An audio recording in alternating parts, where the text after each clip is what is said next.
Robert, what's up?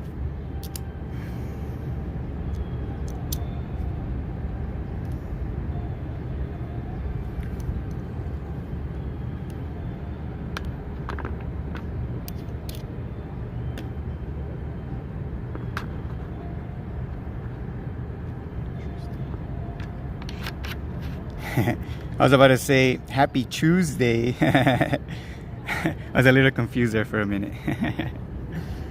Hey Angela, hey Boomy, what's up?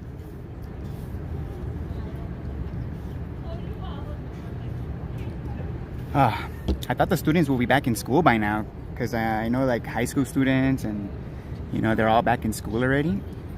So I would think that university students will be back, but by the looks of it, they're not. It's still kind of a ghost town compared to other times when I come.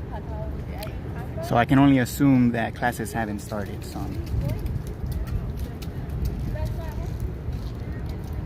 what's up, Nat?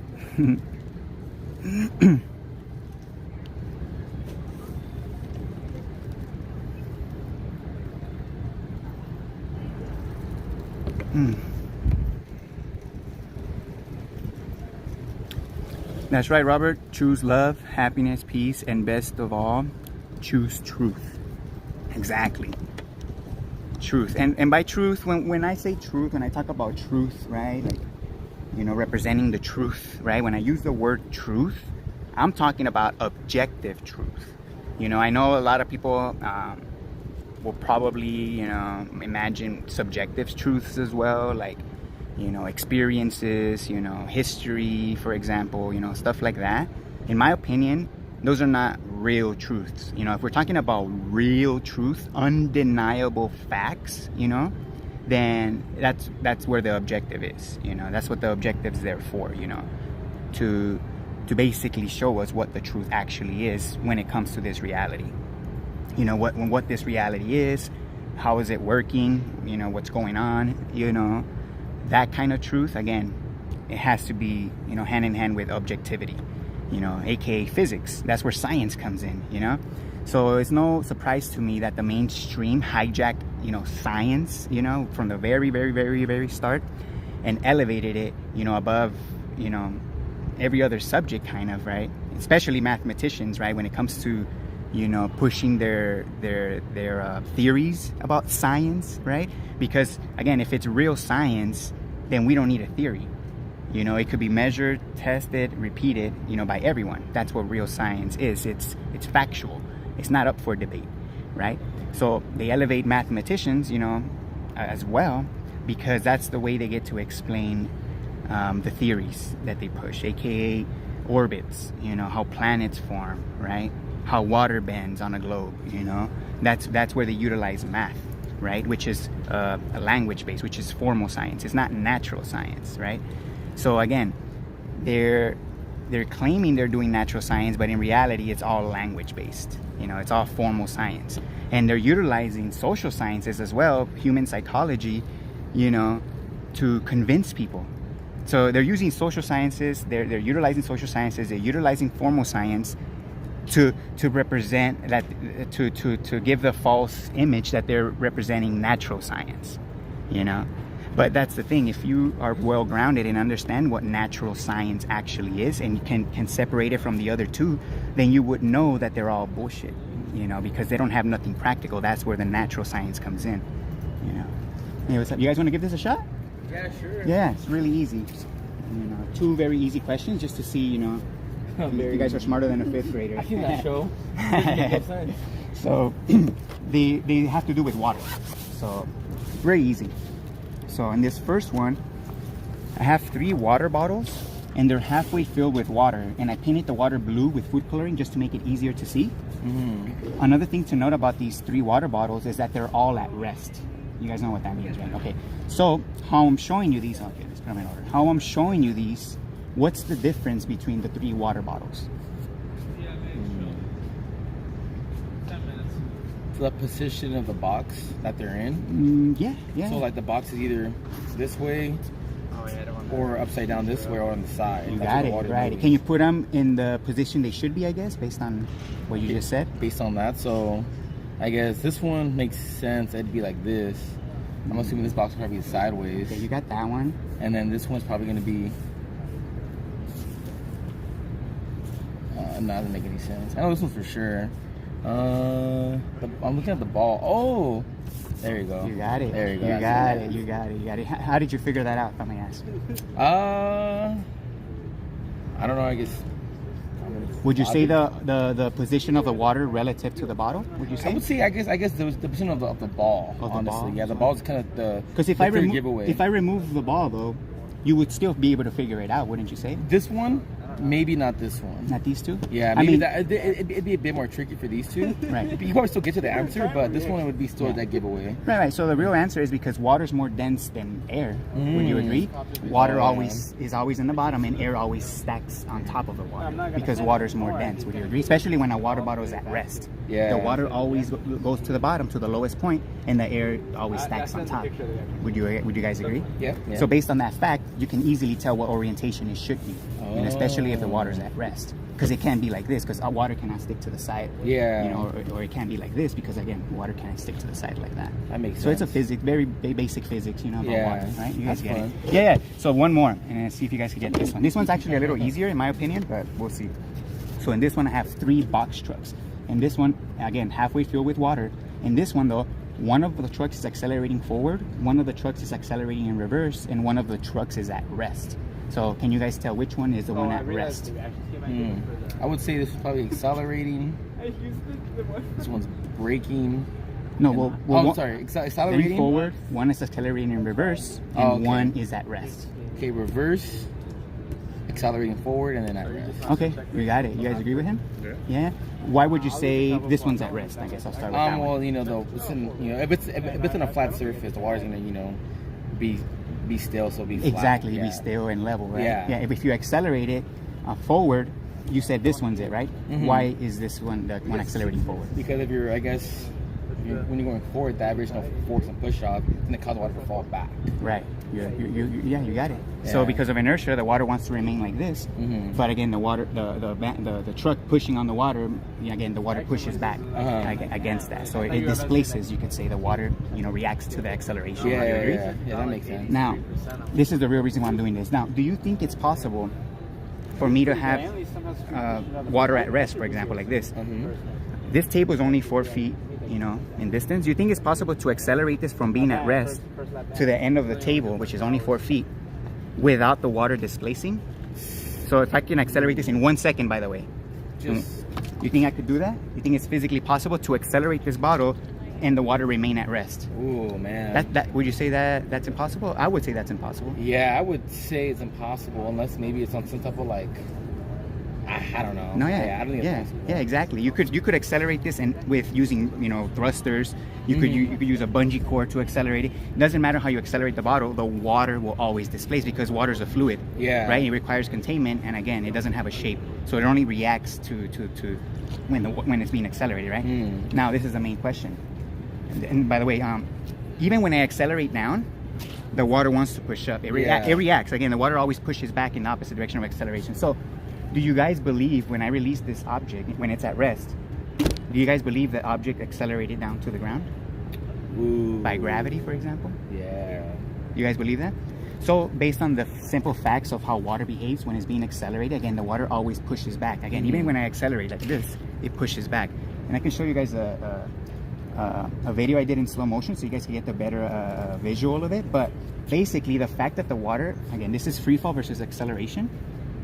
So free fall is this one. The water doesn't react whatsoever. So in reality, when you release something into free fall, it doesn't actually go down to the earth. Yeah. So that's why gravity as a pulling force is just theory, and it's always going to be a theory. The fact is, the force of the earth is not a pull, it's a push. So the earth is pushing up on you right now, so it's literally moving up. So when you release an object, because we're already at a constant velocity right now, when you release an object, it starts to lose that velocity.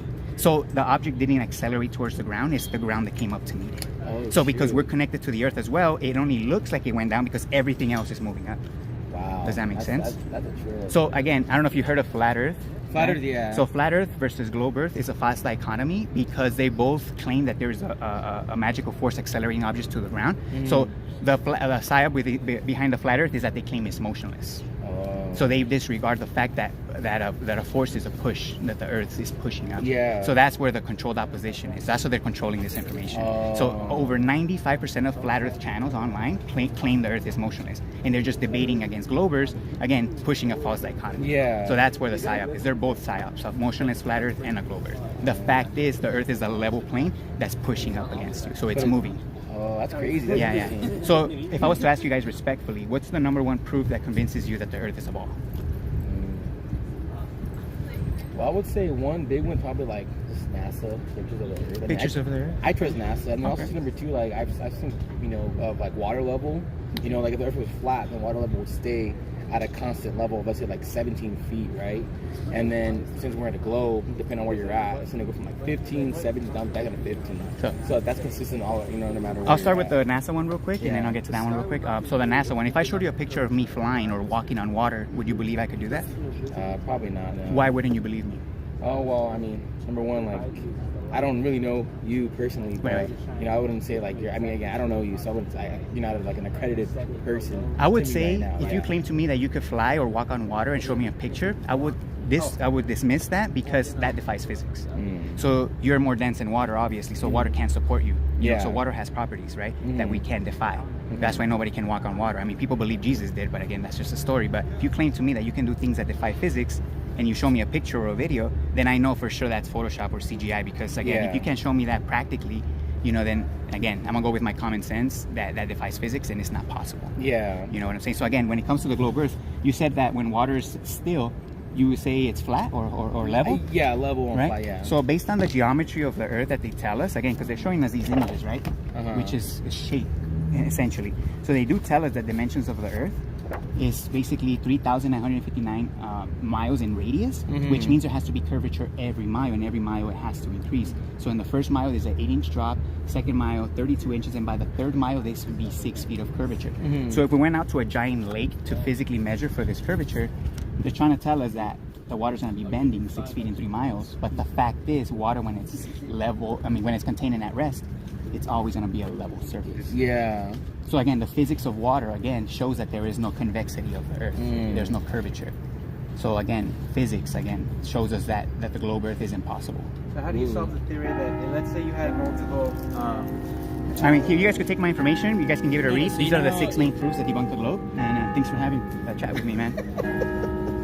So if you had multiple objects, let's say, that are taller than the horizon you can see, and they're all exactly the same level, like perfectly level, because you're saying on a flat surface. And you were to shine, I guess, a light at one point all the way across.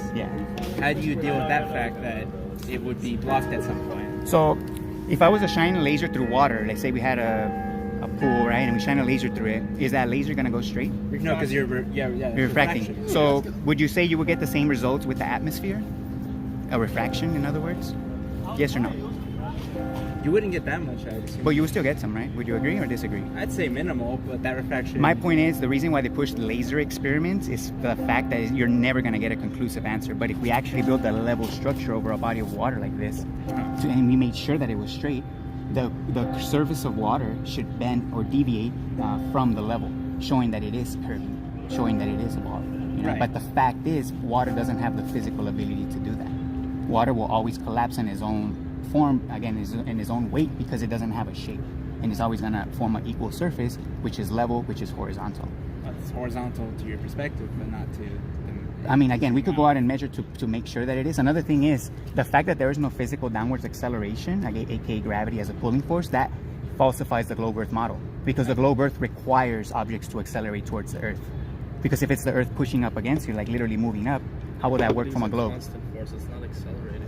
Okay, if you release an object from here, there's going to be a bigger impact if you release it from higher. Would you agree or disagree? No, the gravity is still 9.8 meters per second. So you're saying that if I drop something here, for example, very low, my phone's not going to break, but if I drop it from higher, it will break, because there's a... The acceleration is the same the whole time. But it's 9.8 meters per second squared. Yeah. So it is an acceleration. In other words, the distance traveled in the first second is less than the distance traveled in the second second. Yeah, but that doesn't change the Exactly, acceleration. you're changing is the height, not the gravity. No, but what I'm saying is the distance traveled in the first second is less than the distance traveled in the second second. Would you agree that's an acceleration or not? No. What is acceleration? Explain it to me. An object going in constant velocity. That's not acceleration, that's constant. That's a constant velocity. So what's acceleration if it's not increasing the distance traveled by the second? Acceleration. Yeah, you could have constant acceleration, exactly. But if you have constant acceleration, you should have displacement. Not only that, you should be able to physically measure that downwards acceleration with simple accelerometers, which don't detect the downwards acceleration. Yeah. All right, man. You guys take care. You guys want to take the info? No. All right. Take care. Man, I love having these conversations. I love it. I love it. I don't know why my voice is kind of giving out. I noticed that. I don't know why. I don't remember screaming or anything. Kind of weird. Yeah, it was like 6 people at once right there.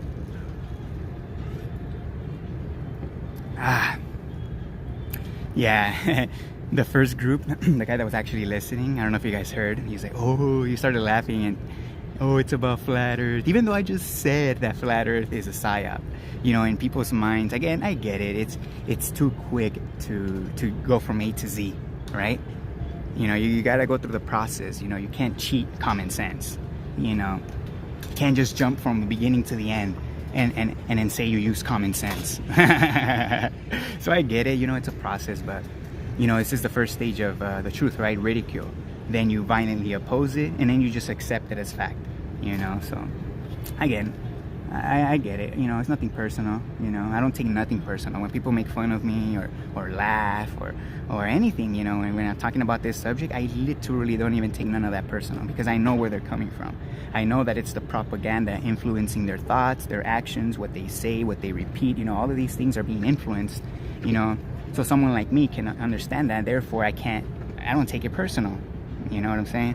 Some people might want to get personal because, again, that's part of the psychology behind this subject. When people, you know, can't explain their position, they start attacking the messenger, right? They start attacking me, right? So, again, I don't take none of this personal. At the end of the day, you know, if people want to look into it further, then that's up to them. If they want to understand it, then that's up to them. You know, I can only lead people to the water, and it's up to them to drink. You know.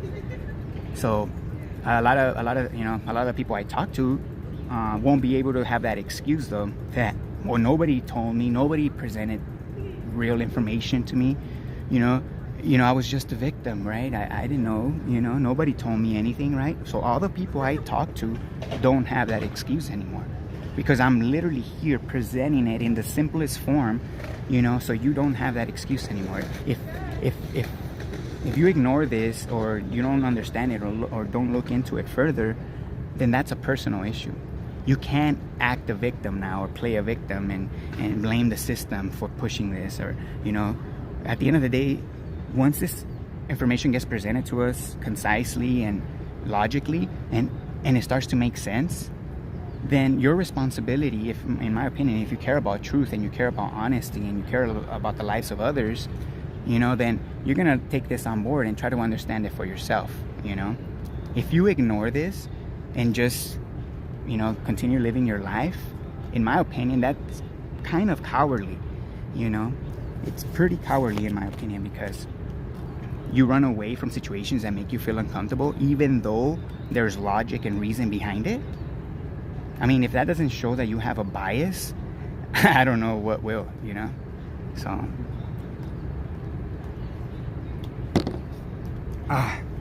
So yeah, debunking gravity from the root, I think it's gonna be key, because you basically destroy the globe from the root. Because again, what I've noticed from the flat Earth versus globe Earth in the beginning was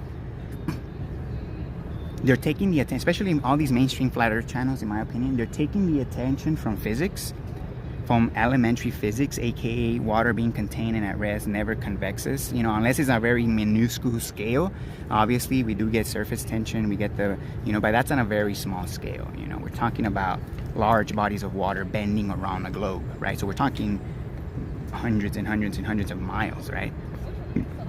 But we don't even need that much distance, you know, we just need a few miles. Point being is the fact that all these mainstream flat Earth channels are, instead of focusing on the physics of it and pushing that we need, if you're going to claim a globe, then we need to see water bending, you know, we need to measure it bending, you know, not focusing on that and pushing, oh, well, well, this is how the seasons work on a flat Earth, or this long distance observation proves that it's flat and not a globe, right? But then globers will be like, well, no, this observation actually proves that it's a globe. You know, now you have debating ideas of observations and how does this work versus this? Well, how does day and night work, right? Well, how does the moon look upside down in the South Pole or in the southern areas, and it looks right side up in the north? Now you have motionless flat earthers and globe earthers debating a false dichotomy. Literally, because that doesn't prove either or. They're both, it's a red herring, in other words, not even false dichotomy. It's a red herring. They're debating a red herring, and they think they're proving their model. So again, it's all about distracting from the basic, simple, elementary physics and then just debating explanations versus the globe earth explanations. Again, but both explanations are red herrings, because looking at the sky, observing things, just simply observing things is not a physical measurement of anything. So just like shining lasers through water to measure if it's curving or not, it's going to always give you a false conclusion. Again, because it's a controlled debate, you know. Again, debating ideas while ignoring physics, you know. That's exactly what I'm seeing with the motion of the Earth. You know, literally, people are avoiding the fact that water doesn't displace in free fall, which is a fundamental fact if you're claiming acceleration. Did you see this guy? I was tripping out. He was denying that acceleration means you traveled more in the second, more distance, more area than you did in the first second. That's an acceleration. The fact that people are denying that fact, that there's a visual, now they're denying that there's a visual acceleration. First, they go based on the visual acceleration that it is accelerating, right? Oh, well, it does accelerate. I can see that it gains speed in free fall, so it accelerates. But now when it doesn't suit them, oh, it's a constant. It doesn't accelerate. That's why it doesn't displace, because it's not an acceleration. Okay, if it's not an acceleration, well, it is increasing its distance relative to the Earth every second. So again, the second, it traveled more distance than it did in the first second. That is the definition of acceleration. So the fact that people are going there and denying that simple fact, I even asked him, okay, if that's not acceleration, will you tell me what acceleration means then? If that's not what acceleration is, you tell me what acceleration is. And he said acceleration is a constant. Wow. Like, it's crazy. I get nothing personal towards the guy. I know, you know, he's never had a conversation like this before. Nobody actually has asked him real, logical, reasonable questions before. So when that happens, I could see where random answers just come about, right? But yeah, that's pretty crazy, you know? So in my opinion, flat earthers calling out other flat earthers, you know, because they're pushing a 24-hour sun to debunk the globe and stuff like this, or sun trails in the sky, or star trails, I'm sorry, star trails in the sky that don't work on a globe or a flat earth, or, you know, stuff like that. In my opinion, all of that kind of talk about the sky and 24-hour suns in Antarctica, in my opinion, all of that is a distraction from the simple fact that there is no physical downwards acceleration. Just like it happened in the beginning with the flat earth, and again, pushing all of these explanations about how airplane flights work, and how does the lunar eclipse work, and you know, all of this bullshit, and again, distracting from the simple fact that when water is containing at rest, it cannot hump, you know, or maintain a shape on the surface. Like, it's literally what we're seeing now with the motion of the Earth. Again, people are glad to talk about other inconsistencies of the globe, right? They'll talk about hours and hours about how flight paths don't make sense on a globe, and how 24-hour sun would debunk a globe, and all of this other bullshit. In my opinion, that's distracting from this simple fact, you know. But it's crazy. So that's where the motionless flat Earth and the globe Earth are the real false dichotomy. Because if you're a truther, you know, claiming that the Earth is motionless, then you're no different than a globe earther. You're denying physics. You're denying the fact that there should be displacement in free fall, just like a glober. Now your explanations are exactly like globe earthers, saying that, oh, you could accelerate without applying pressure, you know. You do know there is a force that can accelerate a bottle without applying any pressure, you know, and can accelerate gas, liquids, and solids without displacing them. It can grab all the matter and accelerate it without displacing, you know. That's, and it's not accelerating. Even though it was accelerating at first, but now it's not accelerating because words, because momentum, right? It's just momentum. It's not accelerating, it's momentum. Wow. From what I recall, momentum usually, something that has momentum usually doesn't have a force anymore. I mean, you could, I guess, have a constant velocity. People could say that's a constant momentum, right? But when I hear the word momentum, to me that means deceleration. Because you could push something and let it roll like a ball, roll a ball, right? And there's no force being applied to it anymore, right? But it keeps rolling. Why? People would say inertia, again, because it does need time to decelerate, which I agree. But I would say that that is momentum. It's when an object is decelerating from the motion. It still has momentum, you know? So I think I got another... I can't say long though, so I hope it's not anything like long. No. Here, let me start from the beginning. I didn't even get a chance to reset, but... Two very easy questions, and they have to do with water. Okay. So in this first one, I have 3 water bottles, and I filled it halfway with water, and I painted the water blue with food coloring just to make it easier to see, right? So all of these water bottles are at rest. Let me put them in order. So how I'm showing you these 3 water bottles, what's the difference between them? This one, the orange, this one's upside down, this one's right side up, this one's on the side. On the side, yeah. So well, actually, no, it's not, because I don't know what it is though. Wait, you say this one's upside down? Yeah. So you would say it goes like this? Yeah. Okay, and then this one? I mean, it's not touching the thing, but sideways, yeah. Yeah, you're right. You got it. Yeah, I made sure that it didn't touch the bottoms because I didn't want that to give it away. Okay. But yeah, you guys got it. This is how it goes. And if I may ask, how did you guys figure it out, I guess? Because Gravity. The Yeah. ball would float. Gravity, Yeah, the ball flows on top of the water, right? It doesn't flow underneath it. Yeah, so pretty easy, right? You guys got it. So the second one is a little bit easier. And let's see if you guys get it. So in this one, let's see, where is it? Okay, here it is. So in this one, I have 3 box trucks, again, halfway filled with water, except in this one of the trucks is accelerating forward, one of them is accelerating in reverse, and one of the trucks is at rest. So which of these 3 trucks is at rest? This one, right? Yeah. B? B. Yeah, you guys got it. Why would you guys say B is the one at rest? The water's like still. Yeah. How would you describe it? Would you say it's a level? Yeah. The water's level, right? Still? Yeah. So which one is accelerating forward, A or C? A. A. Why would you guys say A? Because the inertia. Inertia, yeah. So when you accelerate the truck, the water pushes back in the opposite direction of the acceleration, right?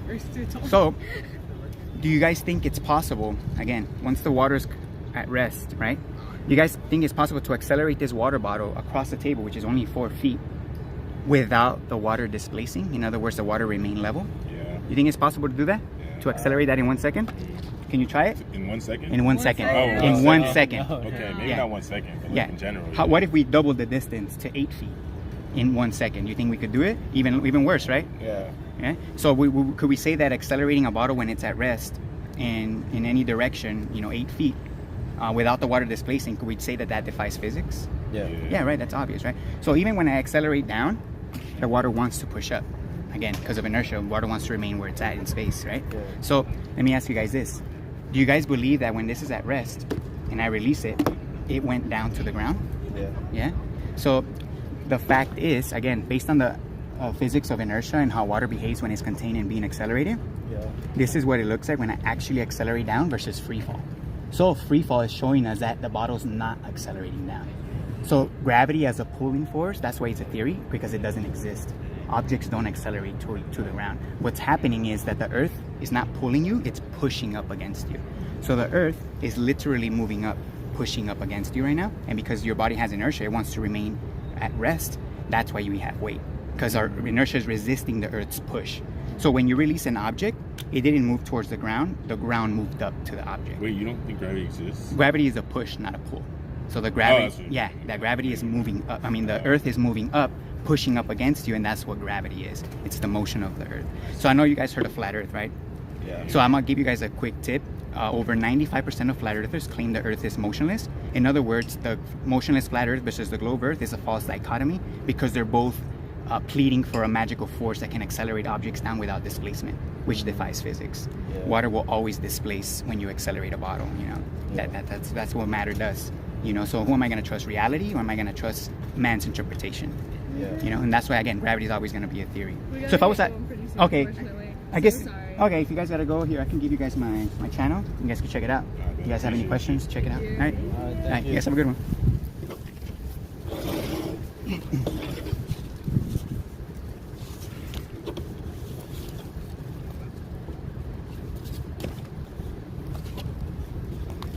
I actually have a clip and it's funny because I didn't even try to find this clip, you know, it just kind of came about, you know, randomly in a way.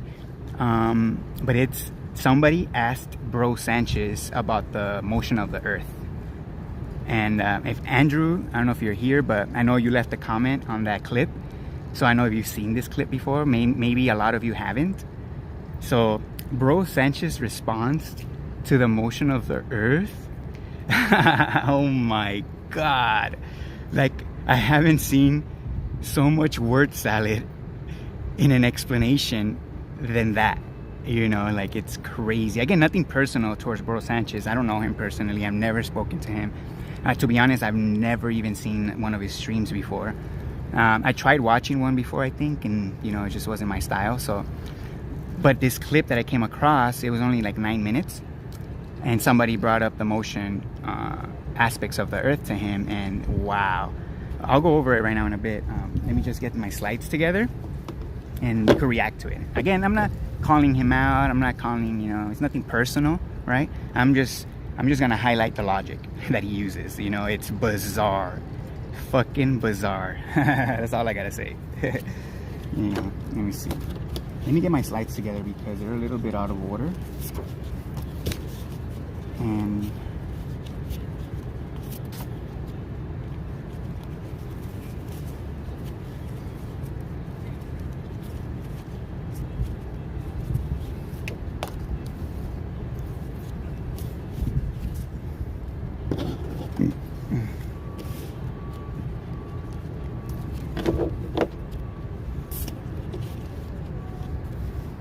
all right.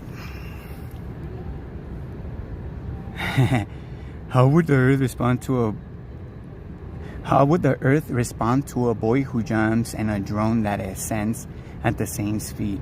The earth will return to the boy, but not the levitating drone. Well, the boy doesn't have propellers when he jumps, does he? So the boy starts to lose momentum faster than the drone. Well, the drone is utilizing thrust, is pushing, you know, off of the air. So why would it crash into the earth if it's at a constant? You know, pushing off of the air, utilizing, you know, the thrust from the propellers. That's a false equivalence, in my opinion. And again, asking that question is like when somebody talks about water being level. But what about the seasons? How do you explain the seasons? If you can't explain the seasons to me, then the earth is not flat. You know, now we got, well, how do you explain raindrops? How do raindrops fall if the earth is moving up? Well, if you can explain raindrops to me, that means the earth is not moving. Again, both of those claims are literally denying or avoiding physics, you know. So I can honestly say, when it comes to the seasons, I don't know how the fuck they work. I'm not the creator. I didn't create this place. I don't even know the dimensions of the earth, yet alone how the fuck would I know the path over the earth when I don't even know the layout of the earth? The only thing I know is what I've been told. You know, the layout of the continents that are presented to me is literally what I've been told. I don't know anyone personally or anyone online for that matter that has directly verified the positions and sizes of the continents on Earth. So why the fuck are we wasting our time trying to figure out the path of the sun over the Earth when we don't even know what the fuck the Earth looks like? Like, please explain it to me, please, because I don't get it why we're focusing so much on the sun and the path over the Earth. Did people forget nobody knows the true layout or dimensions of the Earth? If there are any more land masses, how they're being laid out, what it actually looks like. So we just have to take the information that was already there, just like the globe Earth information, and we just have to take it as fact, and now use this information to try to debunk a globe Earth and a flat Earth based on the movement of the sun over an Earth that we don't even know the dimensions of. Fuck me. Fuck me. It's fucking crazy what they're doing with this shit, you know? Pretty fucking bizarre, you know? And I don't even mean to get this emotional, you know? It's just genuinely how I feel, you know? In my opinion, like, it's all the distraction from the fact that the Earth is not motionless. The reason why they're pushing this emotionless flat Earth crap is because they're trying to push a false dichotomy. They're trying to push two models that are never gonna get anywhere, because both of those models are easily falsifiable. You can easily falsify the globe Earth and the motionless flat Earth by the fact that there is no physical downwards acceleration. Period. Not until you could prove that physically, that the object did accelerate towards the ground, then we could start talking about the sun and all these other bullshit. Until then, what the fuck are we talking about? Why are we avoiding the elephant in the room? You know? It's bizarre. Fucking bizarre. You know?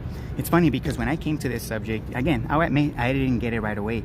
But at the same time, there wasn't really much of a presence besides Dell or demonstrations to back up, you know, or to call out, you know, the fact that the Earth cannot be motionless, right? Or the fact that there's no physical downwards acceleration. So when I came into this, yeah, it took me a couple months, you know, and even though I didn't have none of those references, it still clicked because it's common sense. If you don't have a bias, you're gonna get it. Now you have someone like me, Andrew, showing a plethora of fucking demonstrations, you know, explanations, you know, that shouldn't even be there, the explanations, you know, because the demonstrations speak for themselves, right?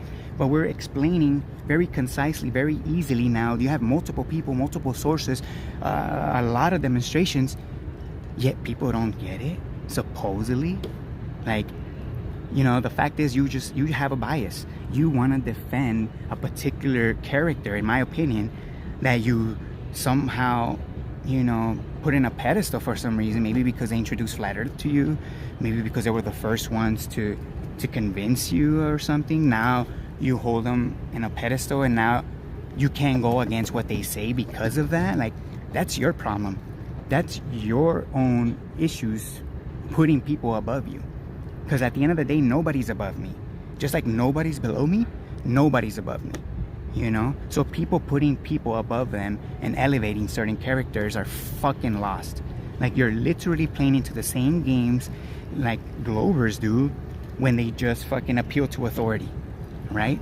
Now you got the same from Flat Earthers, literally doing the same, dismissing basic physics because they're appealing to authority. Or because so-and-so says, or so-and-so has an explanation that you can't explain why raindrops fall, or, you know, I'm gonna disregard the fact that there's no displacement in free fall because I have an explanation about raindrops or clouds. Like, what? Like, it's fucking crazy, you know. It's like I can't wrap my mind around it, and it just screams dishonesty.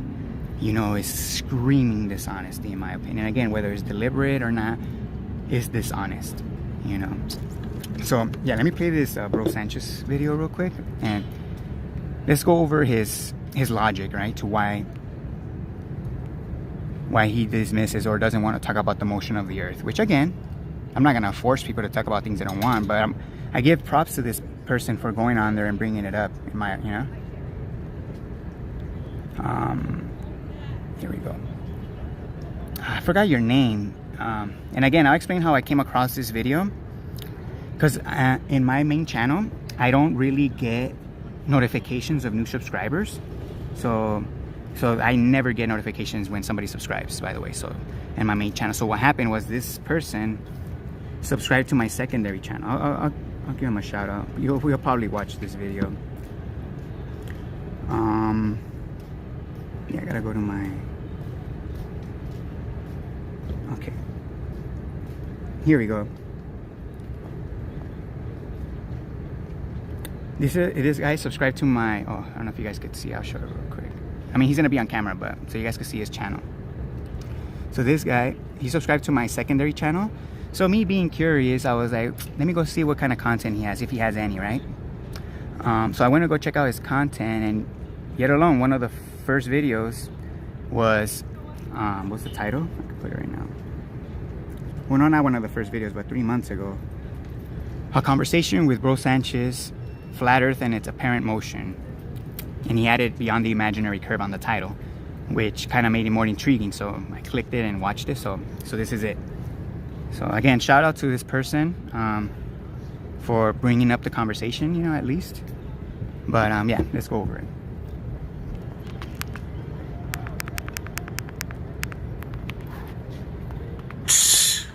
I'm gonna have to do me a little music check here. Let me see. There we go. Turn up the right headphones. I swear when I'm sitting at this desk, it's like I'm in a spaceship. I got buttons and knobs and controls all around this bitch.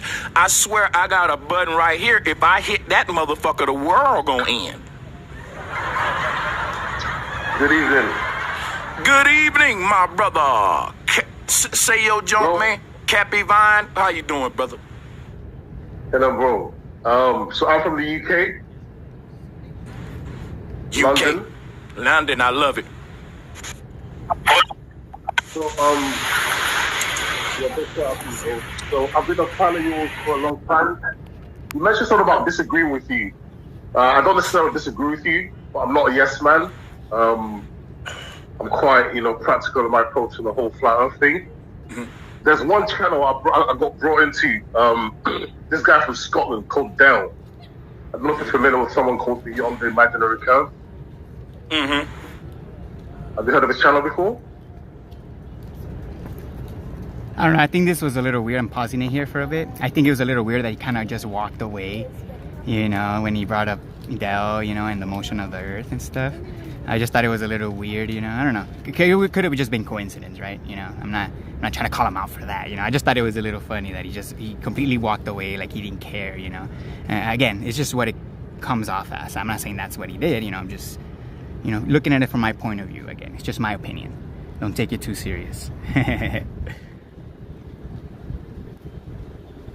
Hold on a second. Yeah, I hear you, brother. Do you Take your time, bro.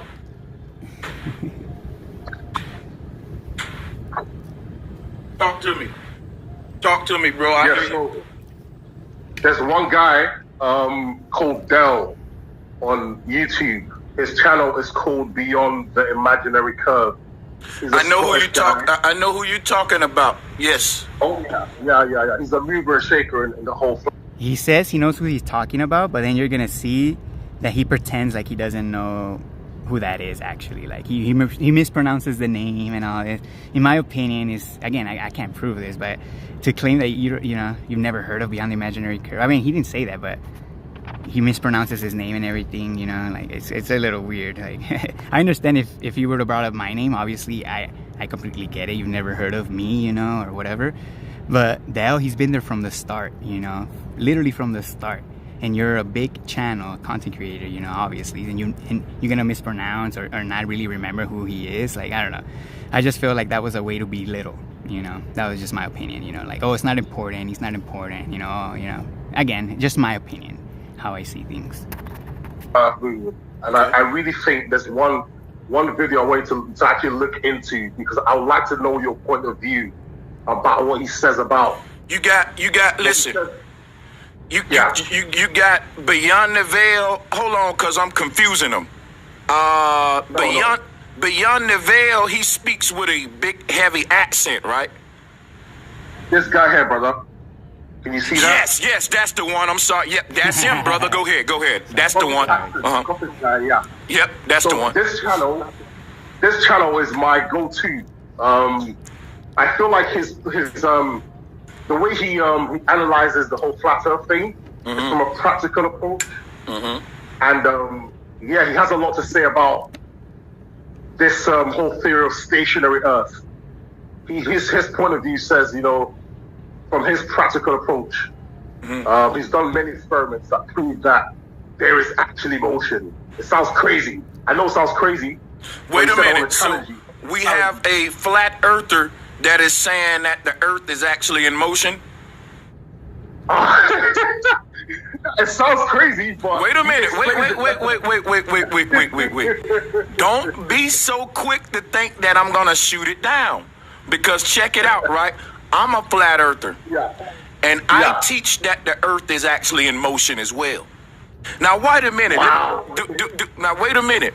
Because a lot of people who follow me are saying right now, Brother Sanchez, you never taught us that the earth is moving. What are you doing right now? Do you mind if I build with you on this topic?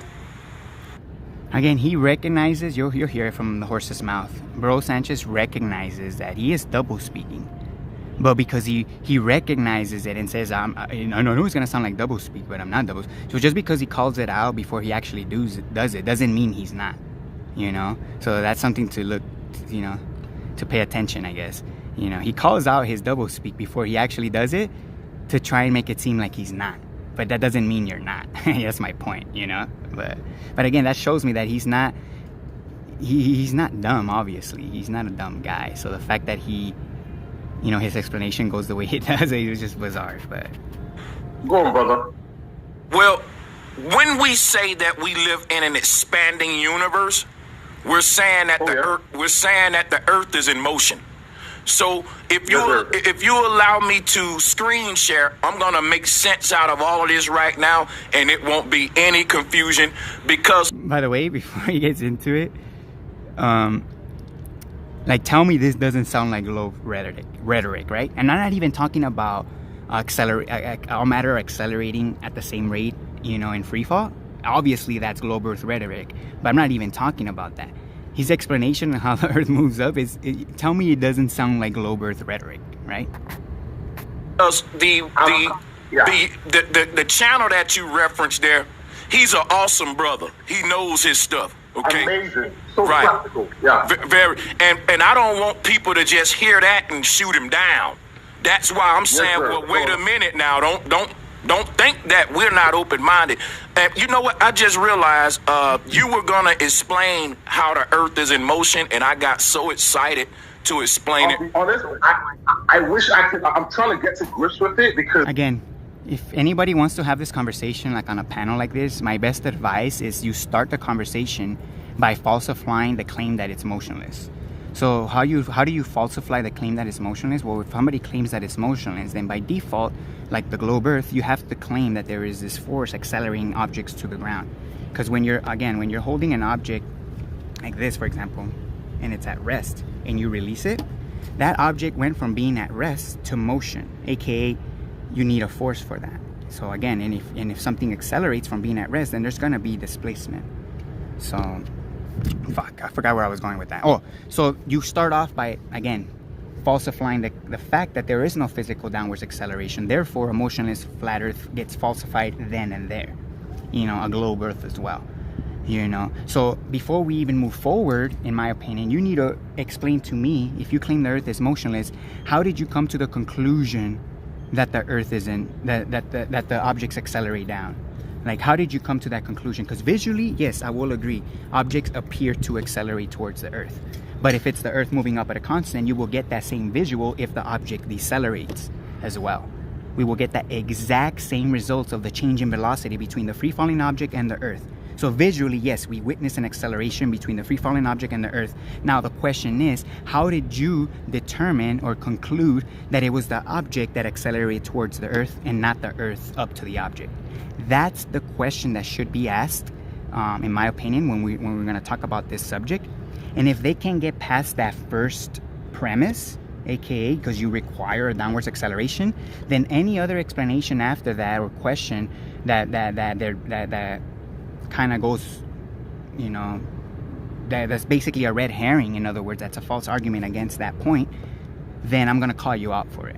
You know, I'm not gonna entertain the conversation if you can acknowledge basic facts and basic physics. You know, so I would start there. But as you guys can see in this conversation, Bro Sanchez kind of like took over. You know, he kind of didn't even let him speak, and kind of bullied him a bit. You know, in a way. And then he pushed his explanation after. But let's take a look. It's so like new to me that I can't articulate it the way he does.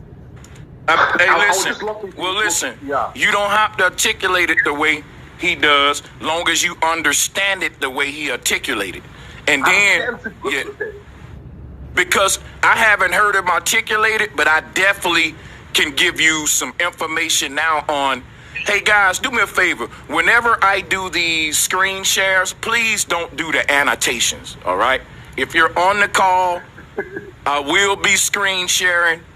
Please don't mark up the screens. We're not children. Come on, guys. We all on the call. Come on, man. Well, let's do this. Be professional. So I want to explain that before people start laughing at us, okay? So the Earth is moving. Now, a lot of globalists are gonna say, how that debunks flat Earth. Well, hear me out. We live in a hollow sphere. And I'm sure that word is, you're familiar with that, right? A hollow sphere. Yeah, I've heard of that. And the way that, in this hollow sphere, it's an expanding universe. It started off as a... Who else says that the universe is expanding? Who else says that? I mean, it almost sounds like he's trolling, right? Like, I would like to think he probably was trolling, you know? But if he's actually serious... and he's actually pushing that the universe is expanding, I mean, who else says stuff like that, right? I'll tell you who. Pseudoscientists. That's who else claims that the universe is expanding. Pseudoscientists, right? Again, it's a different explanation of how the universe expands, but either way, it's still a claim of expanding universe, you know, which is pretty bizarre to me. That small thing, and then it expanded. It expanded. Let me share it with you for a second. Just give me a minute, and I'm gonna do this with you. I'm gonna do this with you.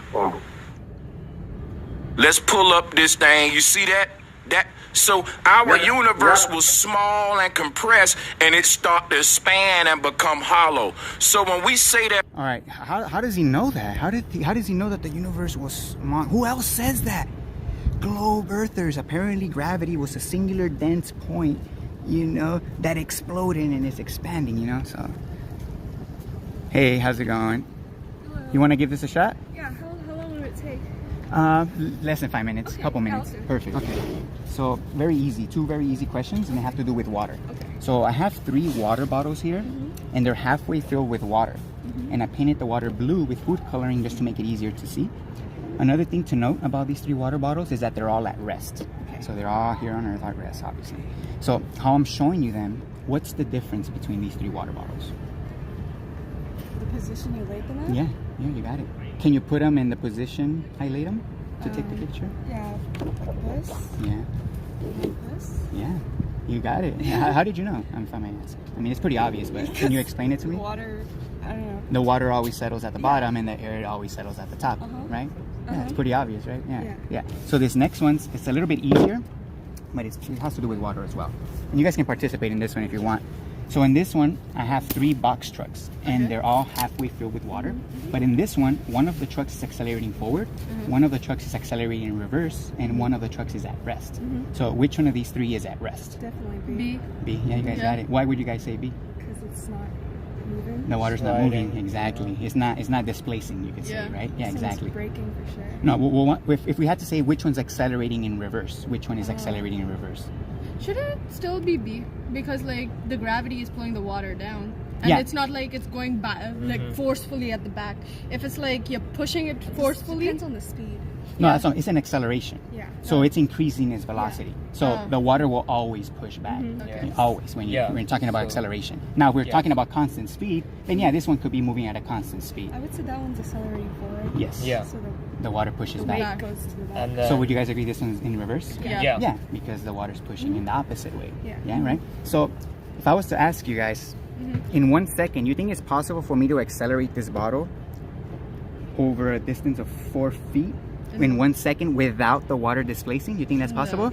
No, right? The water's always going to push back because that's physics, that's reality, right?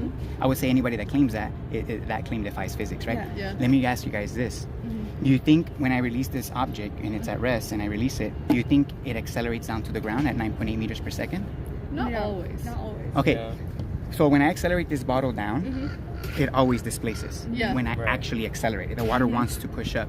Yeah. In reality, here, let me just show you guys this because I have it in slow motion, just so you guys can get a better visual. When I actually accelerate versus free fall, we can see based on the laws of motion and inertia that the one on the free fall is not accelerating down. It's not. So what's happening there is when you release an object, a pulling force of the earth doesn't exist. It's actually the earth pushing up against you right now. So there's added force on the water.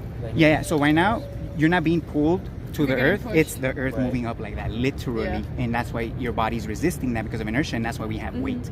So this magical force that accelerates objects in free fall doesn't exist. It's actually the earth moving up. So again, if I was to ask you guys, do you guys believe the earth is a globe?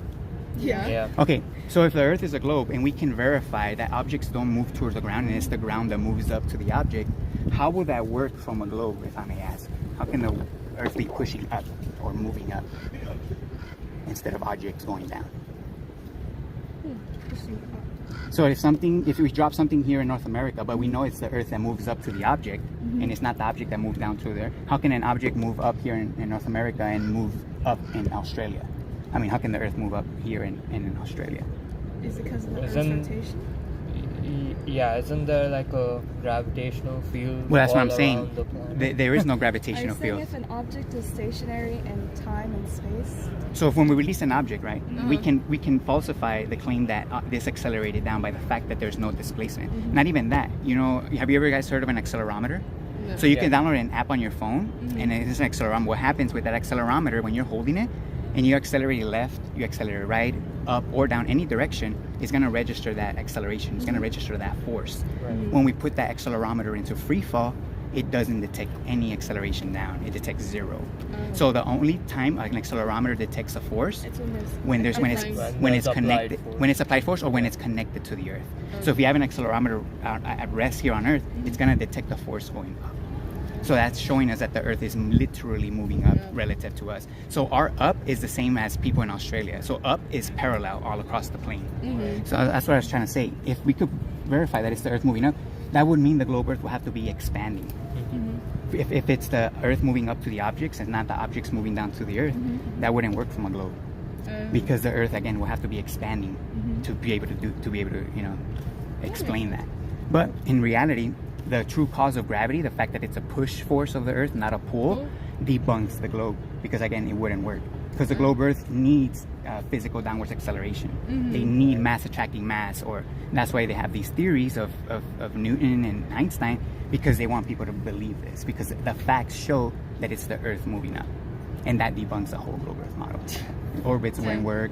All the explanations they give us about the earth with gravity, they're all based on a false premise. So you're trying to push the idea of a flat Earth? So flat Earth, I'm gonna tell you why is that. That's a psyop as well, and there's a false dichotomy going on between flat Earth and globe Earth. Over 95% of flat Earthers and YouTube flat Earthers as well believe that or claim the Earth is motionless. So in other words, they actually claim that there is a magical acceleration as well in free fall that doesn't displace the water. So again, that's the false dichotomy. They're pushing two models that are both pleading for this magical force that doesn't exist. Again, the true force is the earth pushing up on you. It's moving. That's the force.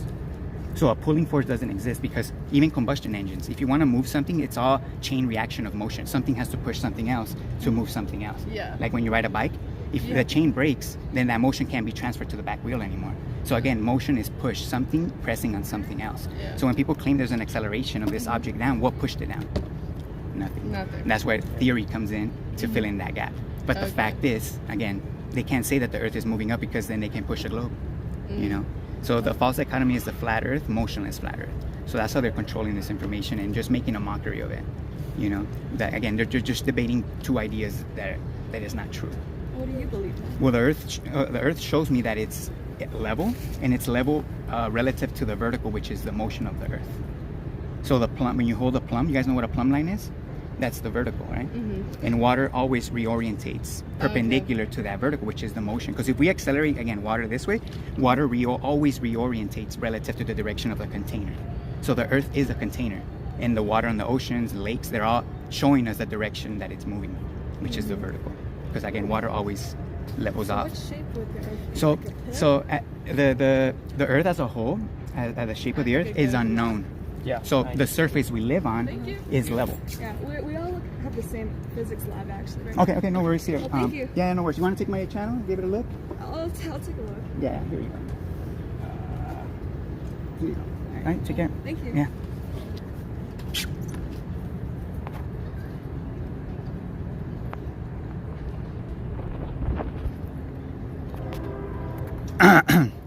God damn, I don't know why my voice is like all raspy today, and that's just crazy. But I haven't been talking a lot lately. I don't know. It's kind of weird. I still think I need to sharpen my skills a bit presenting this, but I feel like I'm on the right track.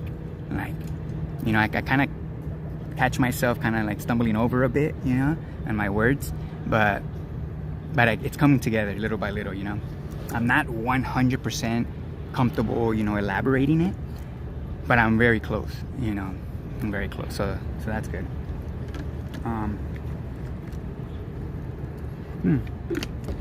I was gonna bring a little prop today, like a little blue ball, just when it comes to the motion aspects of how can the Earth push up here and up in Australia, right? And I guess that's the way I should ask that. How can the Earth push up here in North America and also push up in China, for example, another part of the Earth, right, from a globe? And that's where I want to have this little prop, a little ball to show me how can it push up and down. Because in reality, and this goes to us, you know, matter. We're just talking about matter, right? Matter, actually, let's finish this video real quick first, and then I'll get into that. Yeah, let's just finish this video real quick because it gets crazy. Let's finish this, my bad. We live on a stationary flat earth. That's a lie. Because the truth is, it's all a paradox. The earth is stationary, but it's also moving too. Now, a lot of people are going to say, you can't have your cake and eat it too. Yes, I can, because watch this. Let me call on. I'm finna go to a good part. Listen. I'm not done with my word salad. Let me finish first. And, you know, again, this is nothing personal towards Bro Sanchez. You know, I'm just, again, I have nothing against him personally. I'm just literally reacting to the content, you know. So I know if there's any Bro Sanchez, you know, fans out there, again, I'm not attacking him. I'm attacking the claims, all right? Don't get your feelsies on a bunch. Why am I able to have my cake and eat it too? How can Brother Sanchez, as a flat earther, look you in the face with a straight face and say, the earth ain't moving, but it is moving? How can he do that with a straight face, huh? Well, we'll see. Without being caring if you say you double talking, because it's paradox. Now think about it. If our earth is projected from this movie machine, and if our reality... If, key word there in the beginning, all right? If the earth was being projected like a movie. If, again, you have to just believe that. Just believe it. I don't know how the hell that claim came to be, but just believe that that the earth, the reality is being projected by a projector that we can't see, right?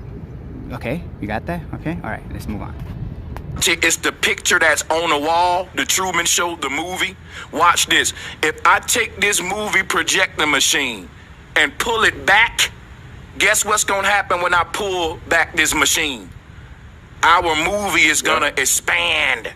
So the movie on the wall gonna get bigger and bigger. But the people inside of the movie don't know that they getting bigger and bigger. They just keep going about the movie. In fact, I can take this machine, I can push it close to the wall and make their world shrink. And they won't even know it. You know why? Because everything is to mathematical perspective. When our world is constantly getting bigger every second, but as it expands, like, that's a crazy ass claim. Our world is getting bigger by the second, so we're gonna grow into infinity. Everything is growing into infinity now. So apparently you need infinite space, apparently too. So I mean, doesn't that sound like globe Earth rhetoric? That the universe is expanding into infinity? Right? I mean, if this doesn't go there, I mean, tell me where it ends then. It's just expands. And where does it end? It's not going to be able to expand anymore? It's gonna get to a point where it can't expand. Of course not. His claim is that it expands into infinity. So we're growing into infinity. So that's the motion he's talking about. So he's basically talking, like saying that it is moving because we're expanding. So it's not an upwards linear motion that he's claiming here. It's that the universe is expanding. So we're all expanding. So we're all moving, but we can't tell we're expanding because everything's expanding, right? Oh my God. Wow. Wow. As it expands, the math expands, so we can't measure the expansion. Because as our universe expands, numbers themselves expand. So when we measure with numbers, we get the same amount every time. It ain't like I can say, well, I got taller today because the universe is expanding. Beyond belief, nonsense is expanding. Perfect timing, right? Perfect timing for that one. Oh, man. Because I'm literally a projection from this machine, just like I said, I can move this machine how I want to make that movie get bigger and smaller. So God, apparently, he's just chilling in his living room, right? And he was, I'm just going to create the earth. Fuck it. I'm going to create earth. I'm going to create life. I'll just put on this movie real quick in his projector, right? So God's just watching reality from a projector, apparently. And God is pulling the projector back for some reason. Just so it could grow bigger, because he wants a bigger screen TV, right? He wants to see the earth show from a projector that could grow into infinity, right? So that's what God did, God's watching the earth, watching all of us right now through his projector that he's moving away from a wall. Don't even ask what room he's in or what wall he's using. That's heaven. It's heaven. He's watching it from heaven. So don't ask questions about it. That's what's happening. So yeah, so we are moving, but we're not moving because everything's moving. So we can't tell we're moving or expanding, my bad. Expanding, because obviously everything is moving upwards. So visually, yeah, you can't tell that we're moving until something's in free fall. Then we can see that there is motion. Well, what's moving, the object or the earth, right? That's the part that he missed. I would love to ask him, or somebody to ask him, when you release an object, when it's at rest and you release it, what happened? Did the bottle go towards the earth, or did the earth move up to the bottle? I would love to hear the answer to that question. What he thinks about that question in specific. Not try to word salad into another subject and explain something else that has nothing to do with that fact. Did the bottle move towards the ground, or did the ground move up to the bottle? That's what's in question. Not whether we're expanding or not. Like, again, how do you even prove that? How do you even make that claim? Again, nothing personal towards this guy, but it's just bizarre that he's one of the big flat earth channels, and yet his logic is all over the place. It's pretty crazy, And again, I wasn't looking for this. Again, I explained how I came across this video. I wasn't even trying to, but the universe wanted me to react to it for some reason, right? So yeah, I just went with it, I was like, well, everything happens for a reason. This was brought to my attention, in a way. I didn't deliberately go out and look for this. It was just came across. Somebody subscribed to me. I checked out their content, and they had a conversation with them, and they already had it on their channel. So I just basically got that video. So yeah. So it's not a lot. But the people in the movie will never know it. And so our universe is moving because the projecting machine is constantly moving away from the point that it's projecting on. And our universe is an expanding sphere. It's getting bigger and bigger. This means that the earth we're walking on is literally in motion. Why is he showing globes here? That's kind of weird. Why is he showing cartoon globes right here? Like CGI globes to explain his position. That's kind of weird, right? Oh, right, because the space is expanding, right? Right. It's moving. It's expanding.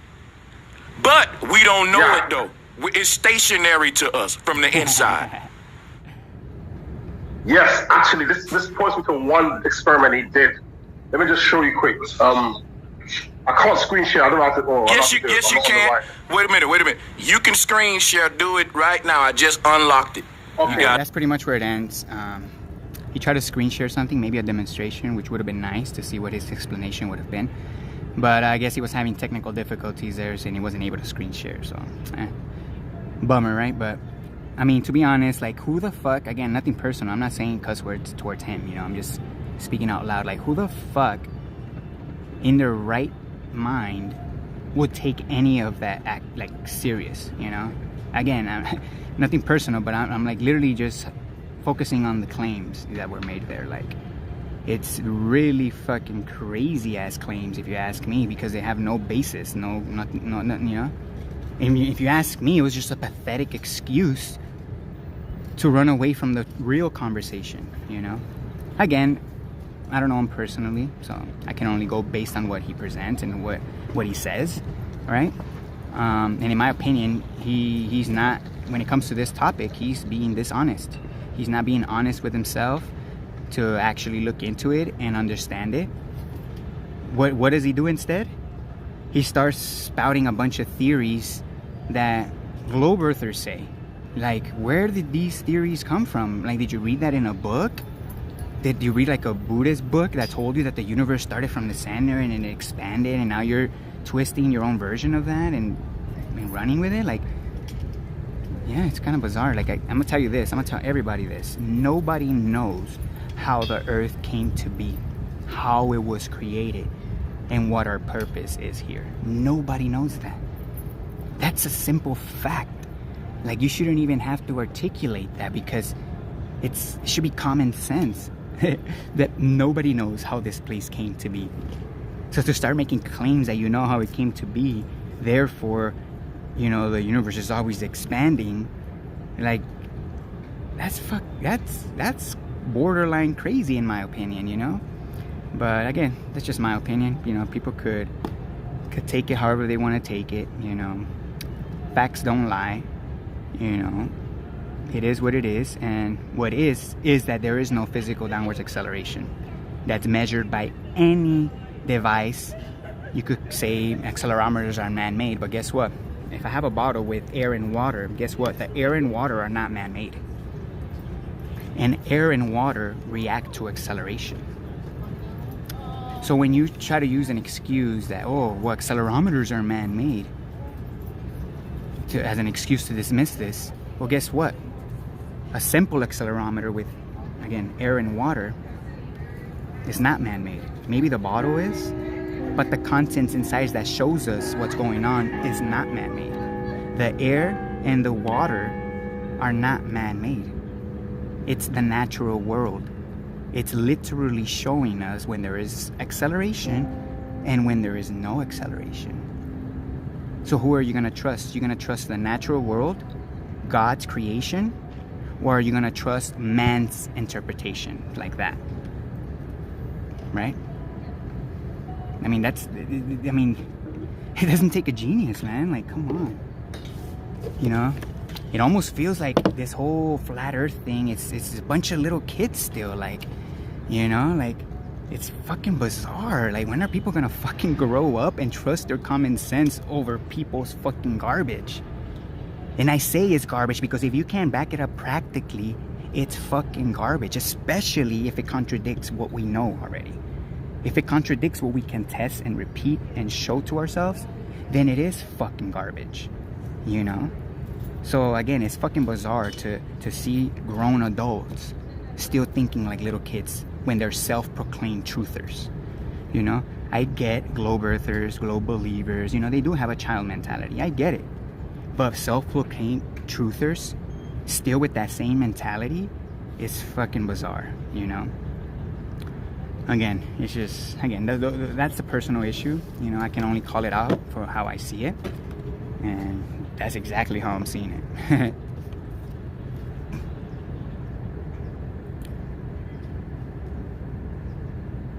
Execray, gonna put up with shortest essay, can't say, oh yeah, there we go. Taking a wee look back at the number of years, okay. JC23, vestibular system is an accelerometer. is that man-made? I know these whole, oh, it's man-made, but then they bring interferometry to debunk, you know, the Earth's motion. That's not man-made, apparently. If you're gonna call things out for being man-made and how they shouldn't be trusted, but here's my interferometry. You know, this is the correct tool you should be using. Wow, like, it's fucking bizarre. Fucking bizarre.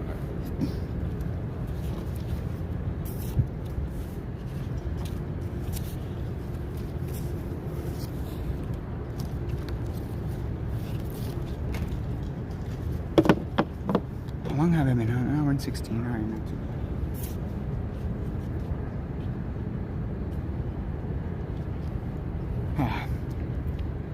No, yeah, so in my opinion, the circling sun in Antarctica, it's a baby psyop. That's the best thing I could put it. That's the best words I could put for that. Because it is a psyop. It's a false dichotomy. It doesn't prove either or. It's a red herring. But in my opinion, it's a baby psyop. Why? Because the real psyop is the motionless flat Earth versus the globe Earth. That's the real psyop. That's the real false dichotomy. You know? So, again, the circling sun in Antarctica, in my opinion, it's, again, we already know vision alone doesn't prove anything. Vision alone is not a physical measurement of anything.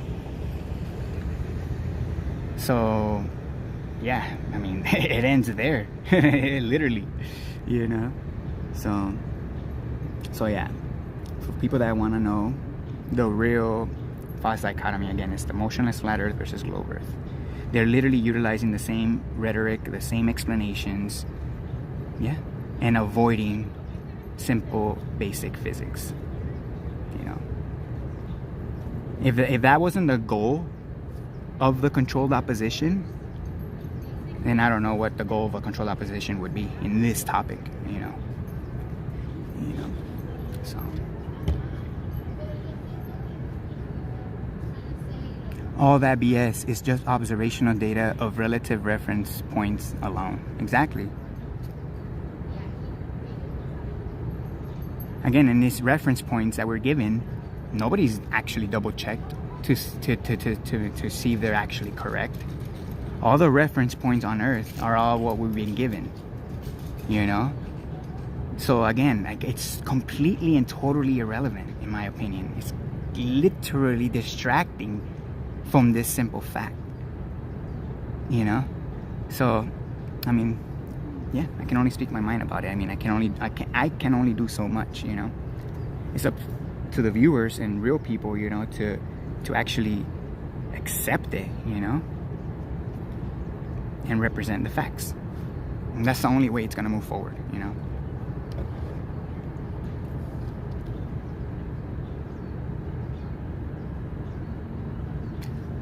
Steve H, nobody knows exactly where we're, so 24-hour sun in Antarctica proves nothing other than the strawman fallacy, propaganda, disinfo maps, and models are just that. Exactly.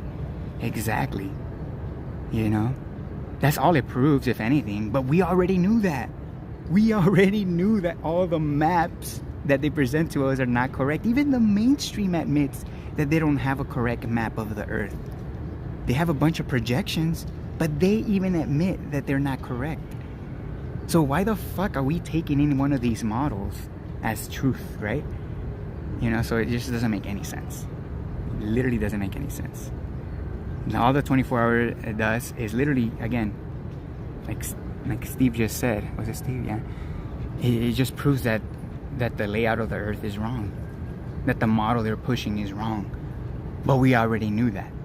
We don't have to go to Antarctica to prove that, to know that. You know. So whatever.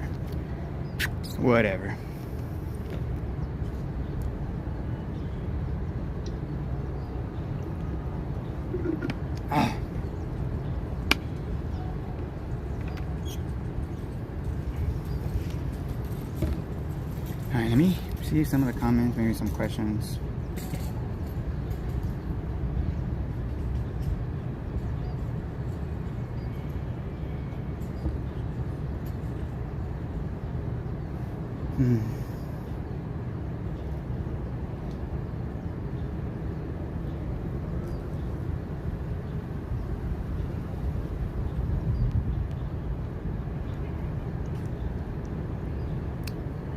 JC23. Oh, I level-headed Natalie. Let's see. Level-headed Natalie, the difference is they want it to be stationary. Some's livelihoods rely on it being stationary. Yeah, you could say that. You know, if they start saying that it's in motion, they might start losing subscribers, members, right? And that's going to affect their livelihood, right? And that's why I say relying on super chats and, you know, donations and stuff like that. Again, in a perfect world, it is ideal, obviously. But the fact is, if you start relying on that, guess what? They could take your channel from you, you know, and then what? If that's your only source of income, and then your channel gets removed, or your PayPal gets removed, or whatever, what then? You're fucked. That's what, you know? So relying on this, on a platform like this solely, you know, to as a source of income, it to me is shooting yourself in the foot at the end of the day. Because then you're gonna get, you know, you're gonna start depending on that kind of income for your livelihood, you know, for your lifestyle. So you're gonna do whatever it takes to not lose that. So if talking about certain topics is gonna, you know, you're gonna start to lose subscribers and views and members and donations, then I would assume that these people, you know, if they, you know, this is where the truth can get overshadowed by an ego, by the self, by selfishness, you know, at the end of the day. So yeah, relying on this for a source of income for your livelihood, in my opinion, when it comes to the truth, is not a good idea, you know, at the end of the day. So, all right.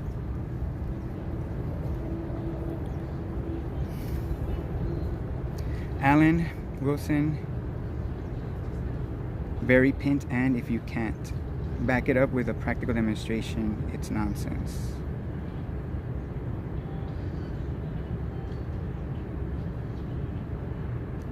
Earthship Bear, it is impossible for a man to know a thing when his livelihood depends on him not knowing it, or something like that. No, yeah. Again, what's the saying? It's like the Industrial Revolution, right? The saying that they push, make humans smart enough to work the machine, but not smart enough to know that they're being taken advantage of, right? Or not smart enough to know that that job is pointless, you know? So again, it's kind of like that same saying, you know? You want to make people just smart enough to do what they're told, but not smart enough to realize that they shouldn't just be a servant, you know? But yeah, that's the way they have the majority of us, you know? So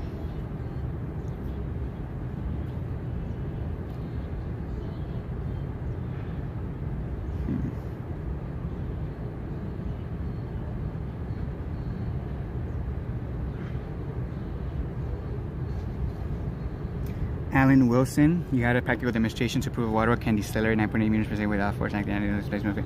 Like, that's a loaded question right there, and it's a red herring. I'm gonna tell you why. You're literally avoiding the fact that there is no displacement in free fall. Again, where is it? And now you're asking a irrelevant question that's going away from this point. And and it is irrelevant. Because again, if you claim acceleration, we should see that displacement. Now you're asking for a loaded question because your question assumes that I know the Earth or the speed of the Earth. First of all, different rates of velocity are going to have different deceleration rates. Let me give you a quick example. Something that's moving at 10 miles an hour constantly, it's gonna have a different deceleration rate than something that's going 100 miles an hour constantly.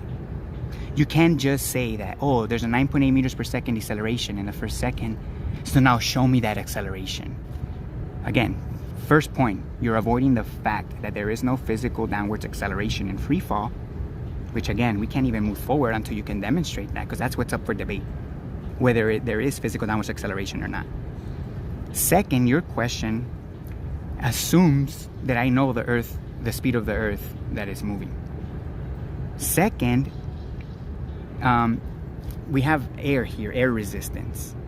You know, so to try and get deceleration in any other vector is, again, you're avoiding the fact that accelerometers and everything doesn't show acceleration in free fall. So, again, your question is completely irrelevant. So, you know, how do you justify that there is a physical downwards acceleration, if I may ask Alan, right? Was that Alan? So, justify to me, Alan, how did you conclude that when you release an object in free fall, that it accelerated towards the Earth?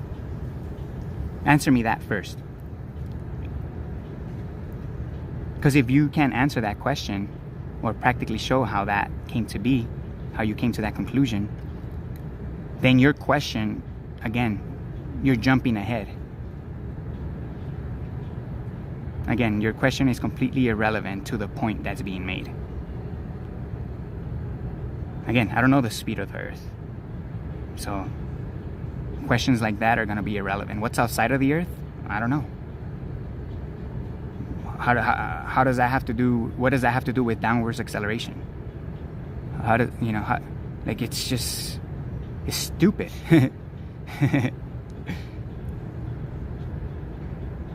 Now, I'm going to be waiting to see if you respond.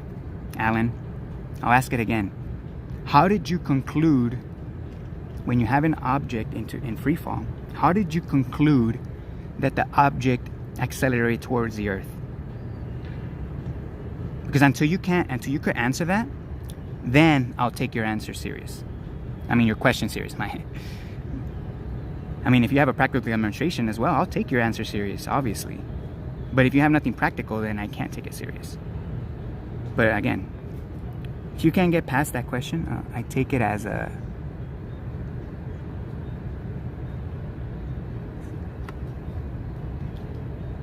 I take it as a no. Okay, what does that prove? Let's say I can demonstrate that deceleration in another vector because, again, I don't know the Earth, the speed is Earth's moving. What's your point? Okay, I can demonstrate that kind of deceleration. Okay, what's your point now, Alan? Are you saying objects accelerate now without displacement? Is that where you're going from there? Is that your logic? Literally? Wow. That's your logic. Wow. Pretty pathetic. Pretty pathetic. That's literally like saying, well, what's outside of the Earth? What's the Earth moving through? If you can't tell me what the Earth is moving through, then that proves downwards acceleration. Is that your logic? Is that how you go from one thing that's completely irrelevant, you know, to proving what we're actually talking about? Like, what? What?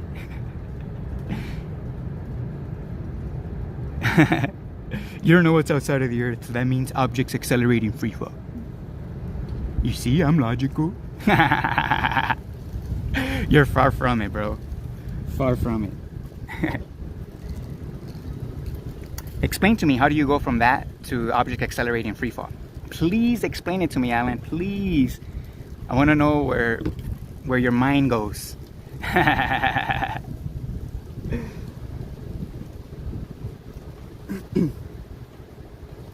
Yeah, Alan's gonna avoid the fundamental question because he has a bias. You know, he's gonna completely ignore it now, just like a globe earther. I don't even know if he's a globe earther. He probably is. At the end of the day, I honestly can't tell the difference between globe earthers and stationary flat earthers when they're commenting and disregard the physics of acceleration. I honestly can't tell whether they're globe earthers or flat earthers. And I'm being honest. So Alan, I'll ask you, I mean, are you a flat earther or a globe earther? I would assume you're a flat earther, you know. But yeah, just like globe earthers, you're not gonna concede the fundamental facts, you know, that debunk your model because you have a bias. So you're just gonna ask idiotic questions that have nothing to do with the claims being made and think that you want something. You're a fucking idiot. That's what you are. You're a moron. And it's that kind of mentality that has this whole topic where it's at. You know? So yeah. That's literally what you're displaying here. You know? So you can only blame yourself at the end of the day.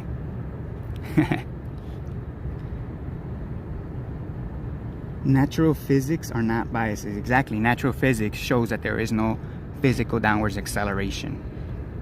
Demonstrable natural physics also shows that the force is up. Accelerometers detect the force up. What we call buoyancy, the buoyant force, shows that the force is up. Buoyancy is an effect of a contained reference frame that's in motion. Buoyancy shows you the direction that the containment is moving in. The only way to have pressure within a medium like air and water is for the container to be pushing up against it. That push, that motion of the container pushing up against the water and the air is what creates the pressure in water and the pressure in air. That gives us our pressure gradient. Matter doesn't have the ability to stack itself just based on density alone. There's an external factor, and then based on that and their densities, then the matter orientates relative to that. But you need an external force, an external cause, an external motion to dictate that orientation for matter to stack itself in. Because matter, again, just because it has density, it doesn't stack itself. That's literally what people have to believe. That matter stacks itself based on its density for some reason. Not only that, again, you're claiming a a vector in opposite directions. And no, I mean, I was getting into this before I finished the video because it kind of has to do with that. So real quick, matter, right? An object. We could say an object, we could say matter, right? When you have matter, that matter cannot move in two directions at the same time. In other words, this cannot move this way and this way at the same time. That defies physics. An object cannot move in two opposite directions, or in other words, mass cannot move in two opposite directions at the same time. That defies physics. You cannot have this ruler moving this way and this way at the same time. Why? Because that would mean you would have to break it. Now it's two pieces of mass. It's not one anymore. That, you know? So one, again, mass, again, an object cannot move in two directions at the same time. Again, that's pretty fundamental, right? Would we agree on that, right? Because again, even if we're talking about net force, right? If we're applying a force this way and then we're applying another force this way, if the net force is 0, then it stays in the middle. It doesn't move left or right, because they can't move left and right at the same time. That's retarded. So if I apply more force going this way, then that will be an unbalanced force, right? So now the object's moving in a particular direction, but again, it cannot move in opposite directions at the same time. Now, if you claim the Earth is motionless or a globe Earth, now you're claiming that there is a flow, right? Because matter cannot move on its own. So now you're claiming that there is a flow, that's where electrostatics comes in, right? You're claiming that there is a flow that can accelerate dense objects towards the ground, but at the same time, push less dense object up. So how is this flow able to push dense objects or accelerate objects down, but at the same time push air and water and anything that's less dense up? Because you would have to claim that this electrostatics is pushing the water down right now, but if I have an air bubble rising, it's pushing the water down and up to be able to push the bubble up, because the water's pushing the bubble up. You know, that's what buoyancy is. It's the medium pushing the less dense medium in the same direction you accelerate. Again, this is reality. We can practically show this to ourselves, recreate it. I have to put it again.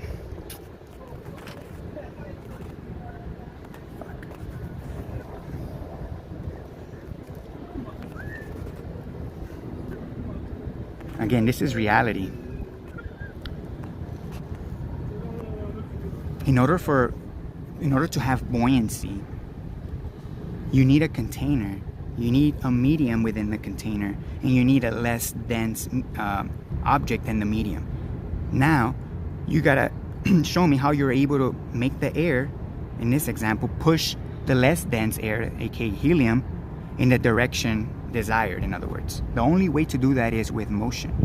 So the air also has to be moving in that same direction to be able to push the helium, the less dense, in that same direction. And that's what we call buoyancy. And again, we could use water. Where is it? Oh, it's not this one.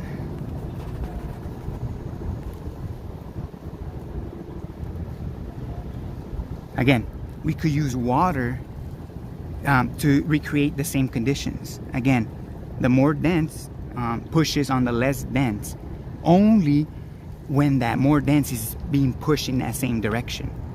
That's the only way you're going to be able to get water that's more dense than the air to push it in that direction, is for the water to also be moving in that same direction. Now, on a motionless earth, when you're claiming that electrostatics can make something sink, for example, or fall, right? But yet something less dense get pushed up, how the fuck does that work? How can the water be pushed down and also be pushed up to create buoyancy? Like, that is fucking retarded. You're claiming this force, this flow, it's kind of have to be going in two directions. It has to be going down and up. Like, that's fucking retarded. Like, that is fucking retarded. Because, again, if it's just down, again, it's strong enough to keep the more dense water down, but it's not strong enough to keep the less dense bubble down as well. Again, it's a flawed concept. Again, and the fact that you have no practical demonstrations to recreate the density gradients or the vector to have density and buoyancy altered in any other direction shows that it's just bullshit, you know? So pretty crazy, man. The 9.8 figure is measurable. The relevance is you're making the claim objects can rapidly decelerate without displacement, yet can prove that claim. I could prove that there is no force acting on an object when it's in free fall, and if there is no force acting on an object, then it's not accelerating. Now, we could take the visual interpretation of an acceleration in free fall, and visually it looks like it accelerates, but guess what? You're going to need a force and you're going to need displacement. Now, if you claim that that acceleration can occur without displacement, then the burden of proof is on you to prove that kind of acceleration actually exists. You know? Because it's an obvious, apparent acceleration between the free-falling object and the Earth. I agree. There is an apparent, obvious acceleration between the free-falling object and the Earth. There's a change in velocity that increases by the second between the free-falling object and the Earth, right? So if you're claiming that it's the object that accelerates towards the ground, how are you going to back up that claim? I'm still waiting, Alan. You're just trying to switch the question over to me, but you're avoiding the question, you know, the main question. How did you conclude that the object accelerated towards the Earth? That's the question that's being asked, Alan. Yeah, exactly. We're measuring the change in velocity between the ground and the free-falling object. So how did you conclude that the object accelerated towards the ground? Because the way I concluded that I falsified the globe Earth and the motionless flat Earth by the fact that there is no displacement or any measurable force in free fall. So that shows me that there is no downwards acceleration. Also, the fact that there is a buoyant force when connected to the Earth, buoyancy showing you the direction of the force or the push, also shows that it's the Earth that's pushing up against you, not pulling objects down. So again, these are things that can be recreated and shown to be the cause of what we experience here on Earth. Now, if you're going to claim that it's electrostatics or something else causing it, show me. Show me with a practical example that you can achieve all these effects with whatever claim you make. Show me how you determine that there is a physical downwards acceleration in free fall without having to appeal to authority or just simply looking at it.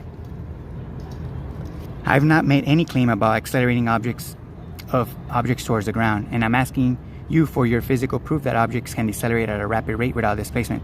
Well, that rapid rate of deceleration, again, something going 10 miles an hour, it's gonna have a different deceleration rate than something moving 100 miles an hour. Those two constant velocities, Alan, let me ask you this, Alan. Do you agree that a constant velocity of 10 miles an hour is gonna have a different deceleration rate than a constant velocity of something going 100 miles an hour? Yes or no? Are there going to be different deceleration rates when there's two different velocities?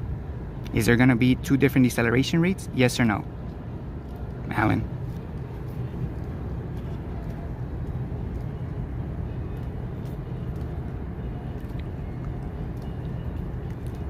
I'll tell you what, I guarantee you that the faster object is going to have a faster deceleration. Not that it's going to come to a complete stop to zero. That's not what I'm talking about.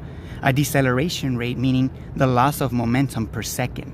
In other words, the distance traveled per second, the loss of that per second is what I'm talking about. Object going 100 miles an hour, it's going to lose more momentum per second, aka, again, cover less distance in the first second of deceleration than the object going 10 miles an hour. So obviously, the faster an object is going, the faster it's going to lose momentum per second. Let me specify that, because I know a lot of trolls out there are going to be like, well, if 100 miles an hour has a faster deceleration rate, then it should come to a complete stop faster than the one going at 10 miles an hour. I'm not talking about that kind of deceleration rate. I'm talking about the loss in momentum per second.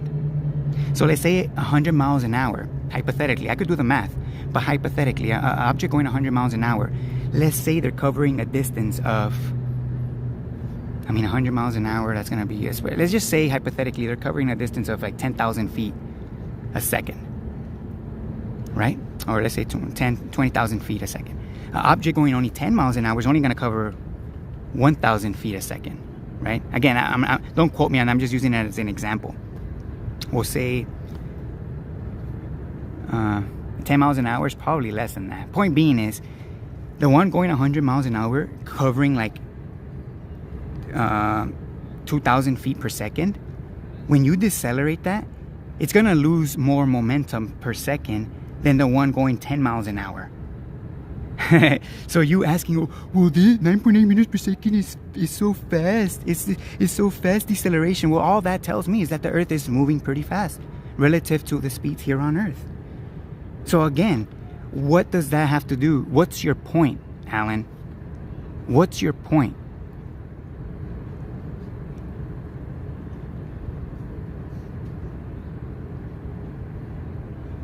So the E taken decelerate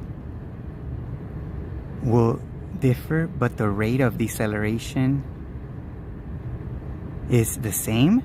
So you're saying an object going 10 miles an hour is what you're saying, and the object going 100 miles an hour, they're gonna lose momentum per second the exact same? You're a fucking idiot, Alan. You're a fucking idiot. The key here is second per second. How much distance did it lose per second? That's what we're talking about. An object going faster, it's going to lose more distance per second because it's going faster than a slower object. An object going 5 miles an hour, it's not going to lose much momentum in the first second when we're talking about distance per second. An object going faster is going to lose more distance per second because it's covering more distance. So when it starts to decelerate, it's going to lose more distance per second. That's obvious. So trying to use this 9.8 meters per second deceleration, it's so fast. Well, that's all. That shows me that the Earth is probably moving at least 1,000 miles an hour to have that kind of deceleration rate. 9.8 meters per second relative to 1,000 miles an hour, it's negligible. When you're comparing 9.8 meters per second to something decelerating from 1,000 miles per second, 9,000 miles per hour, it's gonna be not even 1% of loss of momentum from that speed. So I still don't get your point, Alan. It doesn't make any sense. You're an idiot.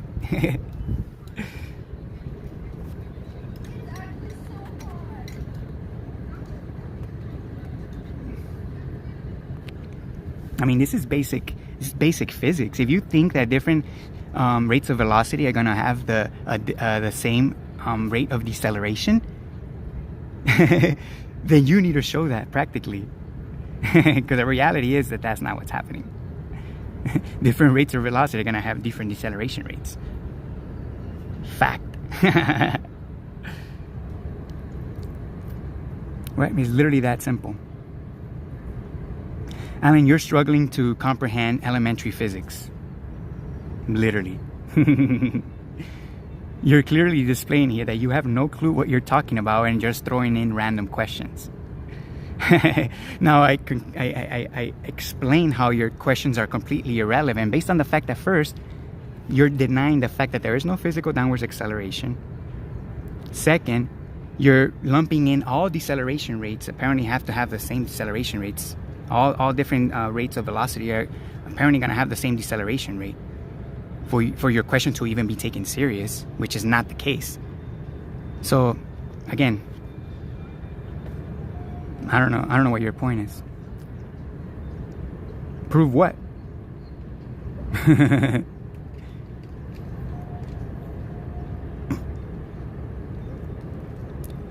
I still don't understand what you're asking me to prove. So you're asking me to recreate the deceleration of the Earth. You're asking me to first of all know the motion of the Earth, which again is completely retarded. Completely retarded. A pathetic excuse to try and dismiss, basic physics. Why do I need to write a book, Peter? Reality is what it is. People can demonstrate reality for themselves and understand it for themselves. So we can show that there is something causing an object to resist motion. Get a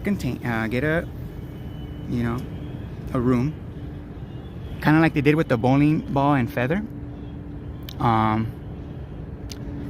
Get a platform and have an object on top of that platform and move it up at a constant 20 miles an hour. Up. So that there is no air resistance. Guess what? The object is going to have resistance to that constant velocity, showing that there is a constant resistance.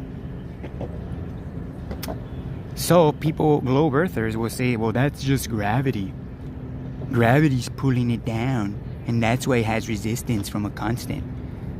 But again, gravity is not a force. A gravitational field that can affect a matter or accelerate matter towards the ground doesn't exist. So we're dealing with a static field. That's what we're dealing with. The static field is resisting motion demonstrably. Again, you can have a vacuum, a room, put something on a platform that's moving up at a constant 20 miles an hour. The weight of that object is going to increase because there's going to be a resistance. a constant resistance to the constant motion. So there is something constantly resisting the constant motion. So, I mean, I don't know. Again, you're asking these idiotic questions that, first of all, it doesn't prove your stance, which you apparently you don't have a stance, but yet you're in this conversation, right? But like, literally, it just literally doesn't make any cohesive sense to ask those questions when you clearly deny the practicality of it, you know?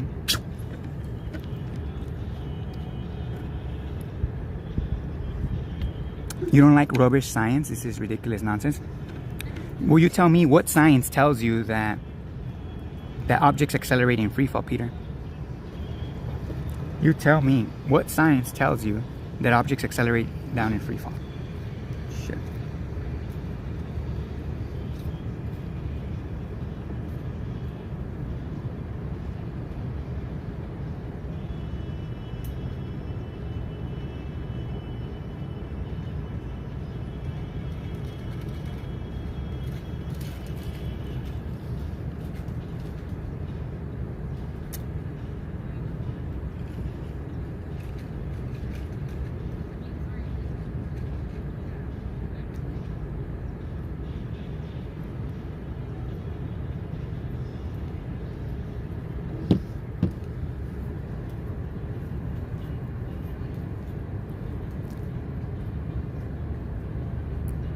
What the fuck is Peter talking about predictive power? Let me go see.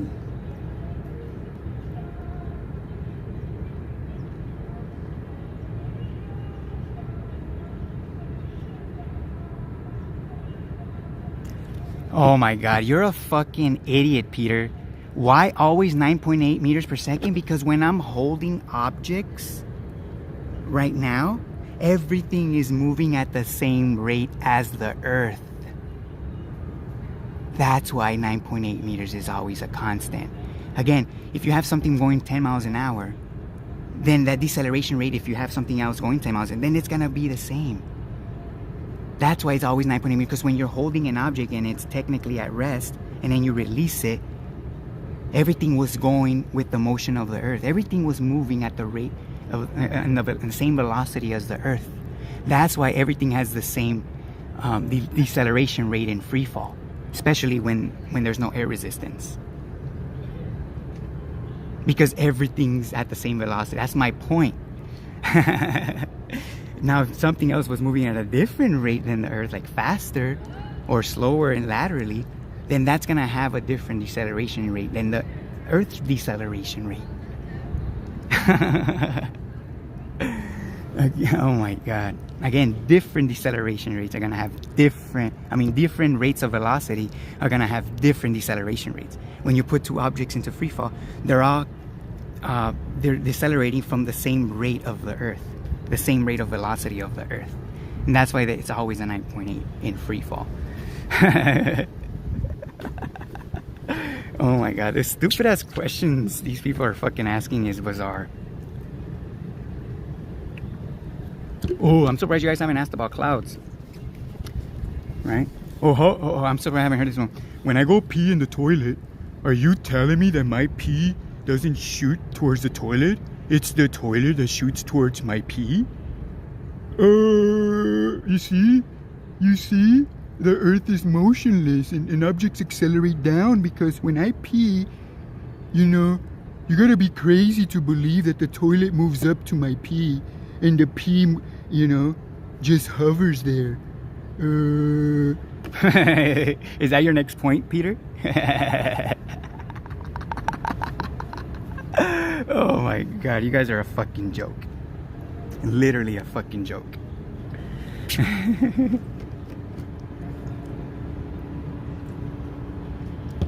By the way, Peter's a known troll anyway. He trolls all my videos. So can't really take what he says too serious, especially if it's just nonsense with nothing practical to back it up, so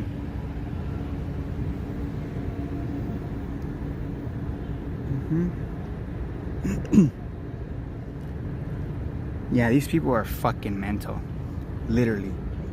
Like if you ask me my opinion, my true opinion about accounts like that, especially that are faceless, that have little cartoons and shit, and like grown man putting little cartoons in their fucking profile pictures, like how pathetic are you, right? But point being is, in my opinion, a lot of these accounts are obviously bot accounts, you know, sock puppet accounts, whatever you wanna. They're not genuine people, you know. Whether there's an agenda behind a lot of these accounts or whether it's just people being ignorant and acting stupid, it doesn't really make a difference, you know. A lot of these accounts are literally just there to propagate bullshit, to misrepresent and ask stupid ass questions that are literal red herrings from the points being made or the claims, you know. Again, it's literally giving me vibes of, well, how do the seasons work? Well, how do the stars work in the south?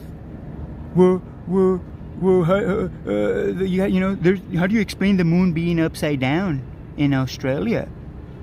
Well, if you can explain that to me, well, then the earth is a globe. Because they have a better explanation. That's literally where this is going, let's be real. Oh, you see? You don't have an explanation. Even though I did give one, which I didn't need to. You see? You see, that proves that it's not in motion. Because you can't explain this. The globe Earth and the stationary flat Earth have a better explanation. We don't have anything practical to back it up, but just believe us. We have the numbers. Look, we have, you know, everybody says it's stationary. It's the obvious, you know? Oh, man.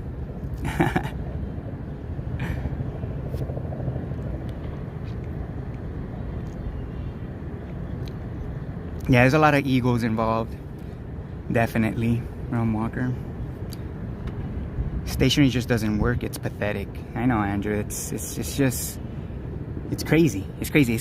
Like, it's what's more crazy to me is that the people that have heard about this topic, maybe even heard some of the points being made, and they still can't see the false dichotomy between flat Earth and globe Earth, or in other words, the motionless flat Earth and globe Earth. So, like, it's pretty crazy. You know, and and another thing is, like, I always hear people say, oh, it's level and motionless. Like, that's an oxymoron. Why? Because in order for something to be level, it needs a reference point. It can't just be level in space. What's it? You need a reference point, right? Again, level is level perpendicular to the vertical, the plumb, which is the motion. The motion vector, right? Globe Earth, you know, they claim it's a downwards vertical motion vector, but the fact is the vertical vector is up. It's the push of the Earth. So, again, I forgot where I was going with that. Okay, oh yeah. So water being level, it's relative. It's not just level because it's level and contained, right? Because again, how do we know that? Because you can have a water bottle, right? You can shake it up and literally just put it into free fall like that. And the whole time that it's in free fall, because there's no forces acting on it, the water's not just gonna magically level out, you know? It's not gonna go to the bottom and level out. It's not gonna go to the side and level out. It's not gonna go to the top and level out. Why? Because the water requires the container to dictate that for the water. How? The water bottle has to be moving in a particular direction. So again, if we move the bottle this way, the water reorientates relative to the direction of the bottle. If we accelerate the bottle this way, the water reorientates relative to the direction of the bottle. And when we just have it here on Earth at rest, the water reorientates relative to the direction of the bottle, which is up, you know. So again, when people say, oh, it's level and motionless, it's like, well, how can it be level? Because with something that's level requires motion. And then right after you say motionless. Like, what the fuck? Like, what the fuck? That's fucking retarded. Anybody that says level and motionless are fucking morons. Because they're a contradiction. Level requires motion. It requires orientation. That's what level is an orientation. Flat is not. So you could say flat and motionless. That's fine. You know, but when you start saying level in motionless, well, what the fuck is the earth level to then if it's motionless? What's the earth level to if it's motionless then? Because that's what makes it level. It's the motion of the earth that makes the earth level. I mean, so, oh, it's electrostatics. Okay, if it's electrostatics creating this vertical motion vector, this orientation, why does it vanish in free fall? Why does orientation, pressure, density, buoyancy, everything, weight, why does it vanish in free fall if it's this flow that's creating it? Because technically, apparently, you know, if the flow is creating it, then it should still be present in free fall because it's the flow that's creating it, right? Wrong. Not only until matter makes contact with the earth physically, then we get the orientation layers, then we get the density layers, then we get our pressure gradient. Again, being in contact with the earth, you know, showing you that it's the earth that's giving us our orientation, our up and down, you know, because it's the earth's motion that's doing that.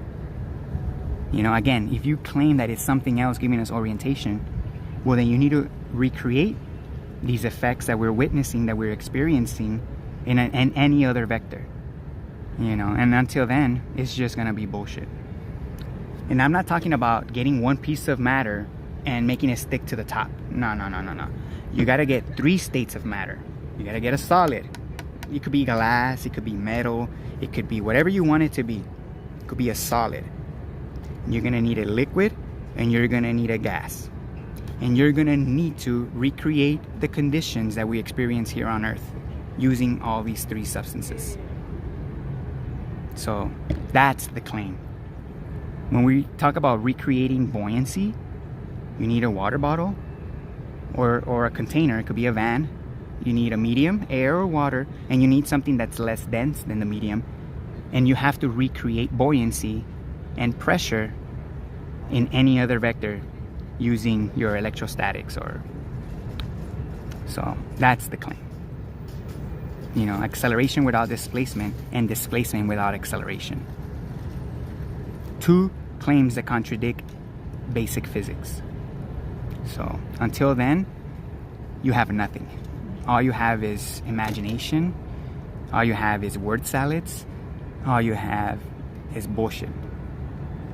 Until you can practically demonstrate your claims with the actual substances, the natural substances, you know, not just one, you know, talking about a more dense and less dense, and it all has to be contained. So, yeah.